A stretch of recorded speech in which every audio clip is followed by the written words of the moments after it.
മുതലിന്റെ കാര്യത്തിൽ നിങ്ങൾ 3 ആളും കടിപിടി കൂടണ്ട. ഞാൻ എന്റെ മുതൽ നിങ്ങൾക്ക് 3 ആൾക്കും ഓരി വെച്ച് തരാൻ പോവാണ്.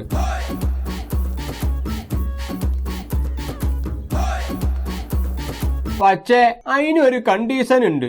നിങ്ങളോട് ഇക്കാലം വരെ ഞാൻ പറയാത്ത ഒരു രഹസ്യമുണ്ട്. അത് ഞാൻ നിങ്ങളോട് പറയാൻ പോവുകയാണ്. എന്റെ ബാപ്പാന്റെ ബാപ്പാന്റെ ബാപ്പ, അതായത് നിങ്ങളെ വല്യാപ്പന്റെ ബാപ്പാന്റെ ബാപ്പ എന്ന് വെച്ചാ എന്റെ വല്യാപ്പന്റെ ബാപ്പ പറഞ്ഞൂടി. നമ്മളെ തെക്കേ പുറത്തെ പറമ്പിൽ എവിടെയോ ഒരു നിധി കുഴിച്ചിട്ടാണ്.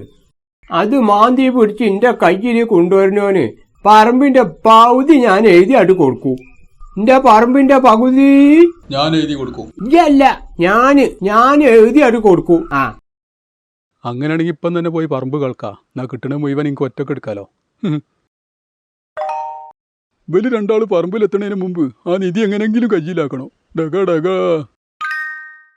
നിധി കിട്ടിയാ പിന്നെ 50 കണ്ടം പെട്ടി വിറ്റാ മതിയല്ലോ. പിന്നെ എന്തിനാ വാപ്പന്റെ പൈസ? അപ്പം തന്നെ പോയി കൊത്തി കാഴ്ച നോക്കാം.